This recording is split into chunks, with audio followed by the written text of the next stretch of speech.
Bienvenidos amigos que nos escuchan a este programa Comunidad Libre, un programa del Instituto Libre, organización sin fines de lucro que busca empoderar a los hispanos en los Estados Unidos con las herramientas para lograr su sueño americano, para que progresen económicamente y para que sean parte de esta gran nación. Hoy nos acompaña desde Georgia nuestro querido amigo, el doctor Antonio Sarabia, quien se encuentra en Mercer University y quien dirige un centro de estudios sobre la economía allí en esa universidad. Bienvenido, Antonio, a este programa Comunidad Libre. Ya has estado aquí otras veces en la radio, así que te doy la bienvenida. ¿Cómo estás, Janicet? Un placer como siempre. El nombre del centro de estudios es Centro de Estudios para la Economía y la Libertad. Así que quería mencionar eso porque tu programa es de la comunidad libre. Asimismo, la economía y la libertad, dos temas fundamentales. Pero hoy quisiera, Antonio, hablar contigo, ya que tú te has dedicado a estudiar las opiniones de los estudiantes universitarios en varios temas. Quisiera hablar un poco contigo sobre la libertad de expresión. Yo creo que la libertad de expresión es un tema que de alguna manera es un tema importantísimo en la realidad actual de los Estados Unidos y pues vamos a hablar de eso también, de lo que se ha dado en llamar la corrección política y cómo esto entrampa a los estudiantes universitarios en un esquema en el cual ellos mismos se cohíben de expresar sus propias opiniones. Para empezar, la libertad de expresión. La libertad de expresión, que es uno de los derechos fundamentales, uno de los derechos humanos universales, que está expresada explícitamente en la Constitución norteamericana, eh, que es un derecho fundamental de cualquier sociedad libre. En este momento en Estados Unidos, ¿cuál es el estado de la libertad de expresión? Bueno, yo creo que hay que ser muy cuidadosos y responsables, ¿no? Nosotros hemos visto un deterioro paulatino, sostenido de nuestras libertades de expresión alrededor del mundo, ¿ah? No solamente en Estados Unidos, que sí lo hemos visto acá, pero alrededor del mundo. Cuando uno compara, sin embargo, lo que va pasando en diferentes partes del planeta y tienes digamos, el cuidado de ver con frialdad los datos, vas a encontrar que Estados Unidos todavía proporciona una de las más grandes libertades de expresión a través del mundo, ¿no? Y es muy irónico porque nosotros nos quejamos de muchas cosas en Estados Unidos. Hablábamos justo antes de empezar todo lo que vimos en Washington, D.C. ayer, el desastre ese que fue la protesta en esa estación de metro. Pero todavía Estados Unidos es un país que, relativamente hablando, que te permite la libertad de expresión. Ahora, se ha venido deteriorando, es cierto, hay que tener cuidado, es cierto, y hay que ser vigilantes, es cierto, pero no perdamos de vista que todavía Estados Unidos sigue siendo un lugar en el que podemos hablar, podemos juntarnos tú y yo y decir las cosas. Ahora, yo espero en este programa hablar de un caso mío en particular, porque yo sufrí esto que ahora se llama la cultura de la cancelación, donde la libertad de expresión de un académico puede ser coartada porque está diciendo cosas que no le gustan a los estudiantes o no le gusta a otras personas, ¿no? Y ese tipo de casos ha venido subiendo mucho en el país, en Estados Unidos, y es algo en lo que yo me he preocupado y he escrito mucho sobre el tema, así que si quieres podemos hablar sobre eso. Sí, ¿cómo no? O sea, que de acuerdo a su opinión, la corrección política o esta política de la cancelación, Sí, inventado, que es una especie de intolerancia en realidad, así porque es. en realidad la Constitución no nos llama a que nos amemos y que estemos de acuerdo en todo, nos llama a que seamos tolerantes. Ese es el llamado de la Constitución de los Estados Unidos, que cada quien tiene derecho a pensar a su manera, que cada quien tiene derecho a em, expresar sus ideas religiosas, políticas, culturales, a su manera dentro de un ámbito de tolerancia. Pero antes de entrar en esto de la corrección política, los hechos ocurridos el 24 de julio en la ciudad de Washington nos llaman a la reflexión. O sea, si bien cualquier grupo en este país tiene el derecho de manifestarse públicamente en cualquier lugar y expresar sus ideas, ¿cuál es hasta qué punto llega esa libertad y cuándo se incurre en hechos que son deleznables o hechos que van en detrimento de otros grupos o en detrimento en general de la nación? No, no, es impresionante lo que estamos viendo ahí en los videos, este ataque a los monumentos, a los lugares turísticos tan lindos en Washington. Aquí está un señor en este video escribiendo jamás. O sea, es una cosa impresionante, ¿no? Mucha de esa gente no sobreviviría un día bajo el régimen de Hamas o bajo el régimen iraní, Así mismo. ¿no? Ellos salen gritando que, que Hamas y Palestina y el mundo musulmán, que es muy estricto, y no se dan cuenta que si estuvieran ahí, no sobrevivirían un día porque ellos cuelgan a los homosexuales, apedrean a las mujeres, obligan a las mujeres a usar un velo, y entonces toda esta gente que se las da de no, que Palestina y no sé qué, no se da cuenta de todo eso. Eh, Así que es una barbaridad. Pero bueno, hablemos si quieres entonces de la cultura de la cancelación. Sí, cómo no. ¿Cómo usted ha sido víctima de este tipo de actitud? Y esto es un cambio cultural. O sea, lo que se ha visto en creciendo es un cambio en la cultura americana, que siempre ha sido una cultura de la tolerancia, del espacio público, de esa libertad, la libertad que muchos vienen buscando aquí a este país porque precisamente en sus países no la encuentran. Eh, Sí. ¿Qué es lo que le ocurrió a usted que directamente como profesor que lo ha puesto a identificar y estudiar este fenómeno?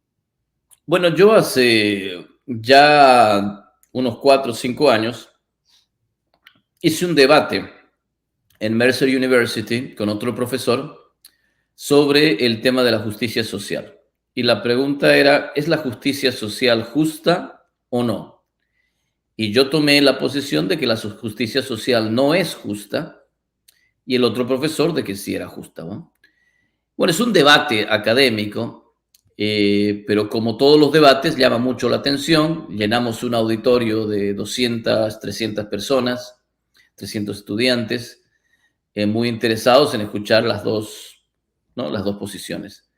Y el debate estuvo muy, digamos, muy calmado, muy educado, las dos partes haciendo sus argumentos, hasta que se llegó al tema del racismo sistemático, ¿no?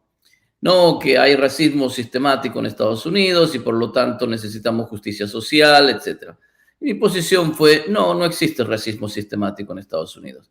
Existe racismo y puedes encontrar digamos, datos de algunos policías que son racistas, algunos jueces que son racistas, puedes encontrar, pero racismo sistemático, que el sistema esté diseñado de forma racista para subyugar a ciertas etnicidades, yo no creo que exista. Y empecé a poner datos sobre eso. Bueno, ahí se armó un tremendo, eh, eh, ¿no? Sofocón ahí, porque la gente, ¿cómo es posible que niegue que existe racismo sistemático?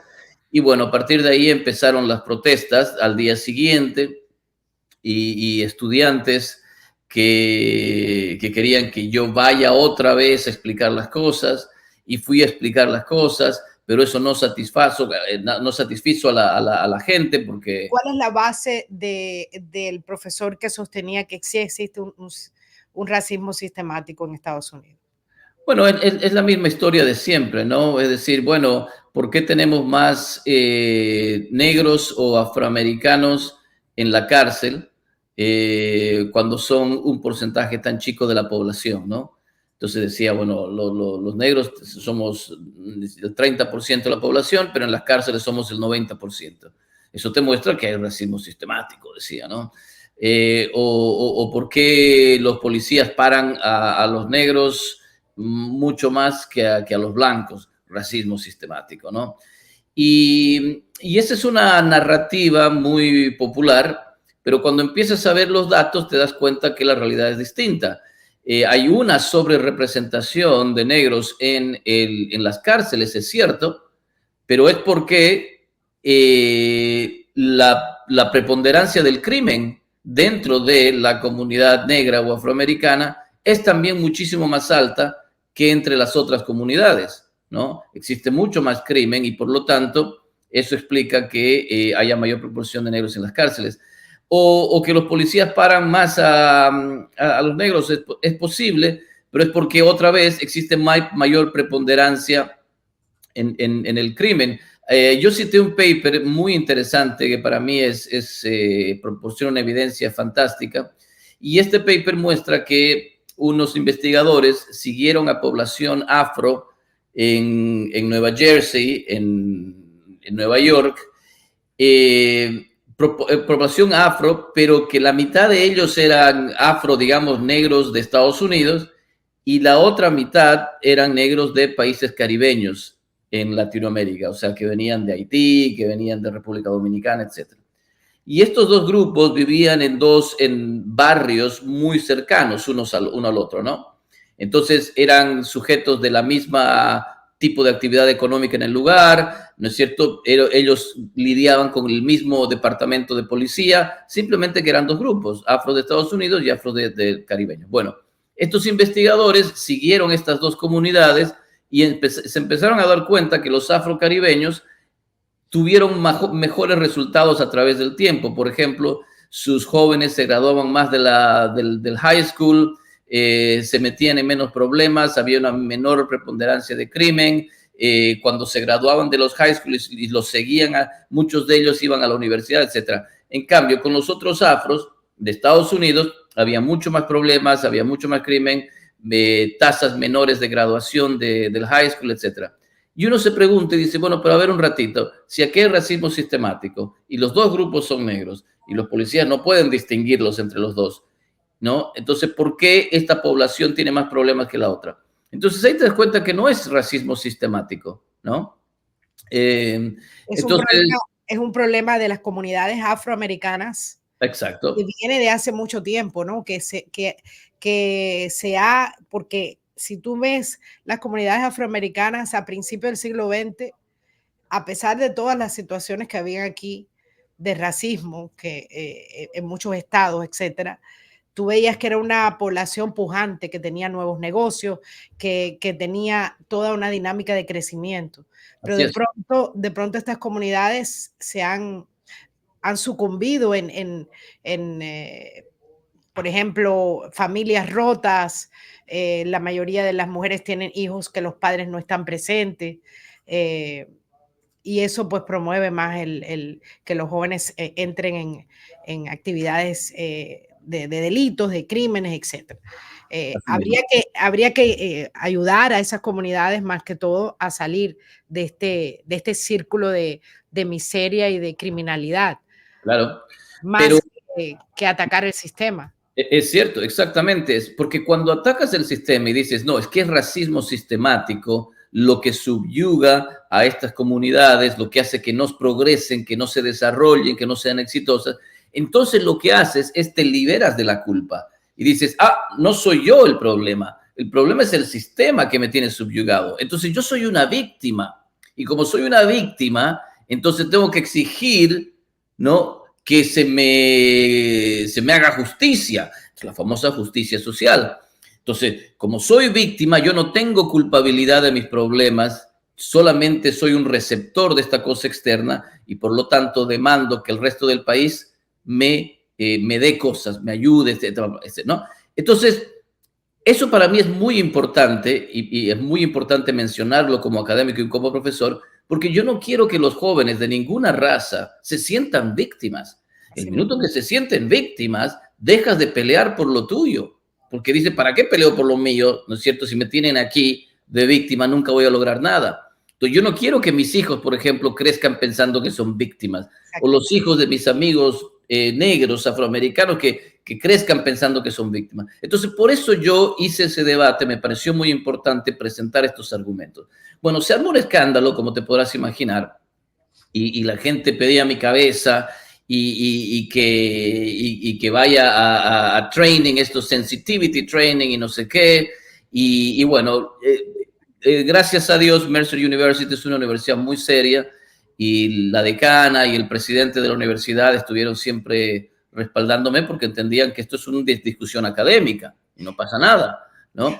Eh, pero muchos otros profesores en otras universidades no han tenido esa suerte y el minuto en que eso ha pasado, los han sacado, aún si tuvieran tenure, porque esta cultura de la cancelación es tremenda. Mira, te voy a dar un dato para que la gente vaya entendiendo de lo que estamos hablando. Hay una página web que se llama The College Fix y es una página web que colecciona, es una base de datos de todos los episodios de cultura de la cancelación que vienen pasando en Estados Unidos en diferentes universidades. Bueno, entre el 2013 y el 2023, en esa página web que documenta los casos de cancelación, votaron a este profesor, lo echaron porque dijo esto, o este libro fue cancelado, o venía un speaker a hablar y como no les gustaba lo que decían, lo cancelaron y tuvieron que cancelar el evento, etcétera. Bueno, ¿cuántos casos? 254 casos entre el 2013 y el 2023. Esta base de datos empezó con 7 casos el 2013, el 2017 ya habían 52 casos. Entonces, para que la gente tenga una idea de cómo ha ido creciendo esto, hay otra base de datos que es la Asociación Nacional de Scholars, National Association of Scholars, y en esa base de datos hay 288 casos de cultura de la cancelación entre el 2003 y el Y son 2023. diferentes casos o en diferentes Diferentes. universidades, en diferentes lugares. Exactamente, exactamente.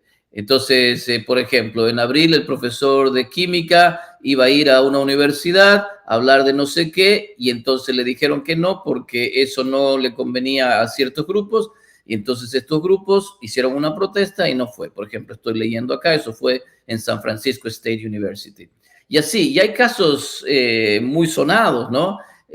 Como por ejemplo Jordan Peterson, nos acordamos todos del canadiense que Sí. empezó a hablar eh, sobre, sobre género y bueno, fue cancelado brutalmente, ¿no? Y hay muchos casos así, que te invitan y bueno, te investigan un poco. Ah, no, por ejemplo, a mí, si alguna universidad me invita, los estudiantes pueden meterse a ver, este señor habla sobre la justicia social, listo, hacemos una propuesta, cancelado. Entonces, como eso me pasó a mí y le pasa a muchísimos profesores, a mí me dio por investigar esto, empezar a meterme en los datos y tratar de entender por qué es que pasaba. Y entonces escribí un paper con un coautor mío eh, usando una encuesta con estudiantes universitarios para tratar de entender por qué pasaban estas cosas, ¿no? Esta encuesta arroja las razones por las que en las universidades, en vez de convertirse en espacios generadores de ideas novedosas, espacios donde la gente puede realmente desarrollar su libertad de expresión, cómo han ido de ser eso, como debe ser una universidad, que debe ser impulsora de eh, la innovación, las nuevas ideas, a un espacio donde hay o sea, es como meter en una caja, es como enclaustrar a la gente y incluso hay universidades que tienen free spaces o espacios libres para, aquí se puede hablar, aquí se puede debatir, en otros lugares no.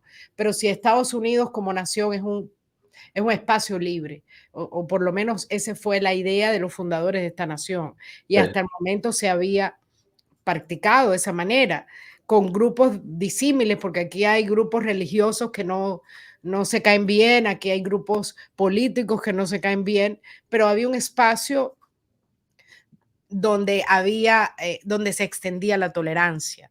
¿Cuál es la razón por la que hemos llegado a que los jóvenes piensen que si tú no estás de acuerdo conmigo, te cancelo? O sea, no puedes escuchar una idea diferente, o sea, no podemos darle la oportunidad a esa persona que piensa diferente de explicar sus razones. ¿Cuál es la razón por la que nos estamos limitando en el conocimiento?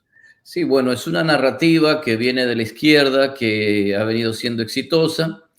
Acuérdate que la izquierda ha sido un fracaso en lo económico, pero terrible, ¿no?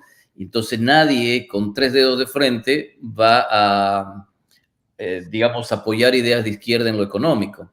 Entonces la izquierda, los intelectuales de izquierda, la gente que proponía esas ideas, fue derrotada en lo económico. Entonces, ¿cómo hacía esta gente para volver a imponer una narrativa de izquierda? Porque la narrativa de izquierda siempre era el proletariado contra el burgués, ¿no es cierto? El proletariado es explotado por el burgués, entonces tenemos que hacer la revolución. La izquierda no se entiende sin lucha de clases. Tenía que haber una lucha de clases, ¿no? Bueno, pero fracasaron. ¿Cómo puede imponer la izquierda entonces una narrativa de lucha de clases? Bueno, agarremos grupos antagónicos. Entonces, negros contra blancos, listo, hay racismo sistemático, los negros son subyugados hasta el día de hoy, tal y tal. Bueno, necesitamos poner esta lucha de clases ahí. ¿A O quién sea, más crear un podemos? escenario que es ficticio.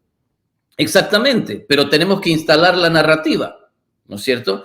¿Qué otro antagonismo? Bueno, hombres y mujeres. Entonces el feminismo sale explotando con estas cosas muy radicales, ¿no es cierto? Porque hay que antagonizar estos grupos sociales. Y entonces así se empieza a generar narrativa para tener luchas de clases y eso empieza a generar esta cultura de la cancelación. Entonces decimos, bueno, no, nosotros tenemos que poner a cosas antagónicas y se genera esta fragilidad. Yo soy víctima, entonces como soy víctima no puedo aceptar que alguien venga a decirme alguna verdad.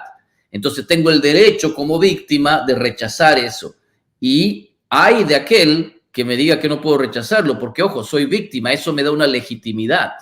Entonces, por En vez eso de hemos ser llegado. protagonistas, quieren ser víctimas porque eso los libera de cualquier responsabilidad.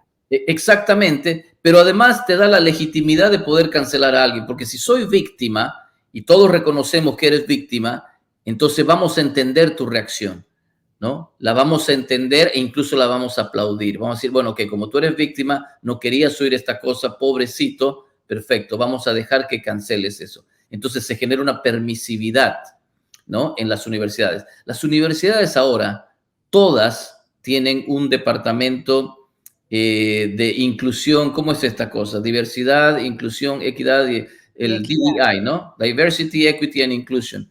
Todas tienen una oficina de Diversity, Equity and Inclusion.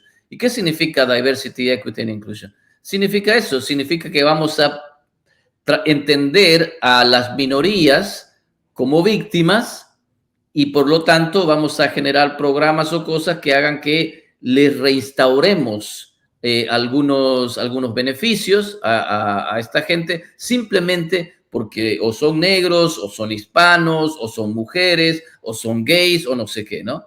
Entonces, esos son los departamentos de Diversity, Equity and Inclusion, que son completamente En vez de promover que los jóvenes sean protagonistas de su vida, independientemente de su raza, independientemente de su orientación sexual, Exacto. independientemente de cuál sea su pensamiento político o de qué etnia o cultura venga. O sea, tú tienes que ser protagonista de tu vida y eso no tiene nada que ver con lo que tú seas, ni tienes por qué estar enclaustrado allí, ¿no? En una cárcel. Nos queda 1 minuto con 42 segundos. Ajá. Pues siempre nos quedamos cortos, profesor, con estos programas.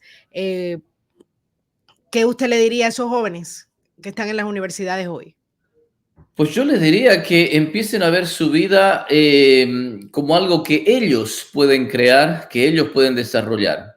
y dejen de pensarse como víctimas. Lo peor que le puede pasar a un joven es pensar que uno no logra sus éxitos o las cosas que quiere porque hay alguien más que no se lo está permitiendo. El minuto que pensamos eso, levantamos las manos, porque ¿para qué nos vamos a esforzar si hay alguien más que dicta mi destino? Y entonces ese minuto dejas de esforzarte, dejas de crecer y te conviertes simplemente en una persona que va a extender la mano para que el gobierno le dé un bono, un subsidio, para que algún grupo lo ayude, para que affirmative action sea la única forma de entrar a una universidad o a un trabajo, etcétera. Y eso simplemente crea personas que dejan de ser seres humanos con un propósito, ¿no? Entonces, olvidémonos De de ser eso. ellos mismos. No, no, nos quedan 30 segundos. Le agradezco mucho al doctor Antonio Sarabia desde la Universidad Mercer.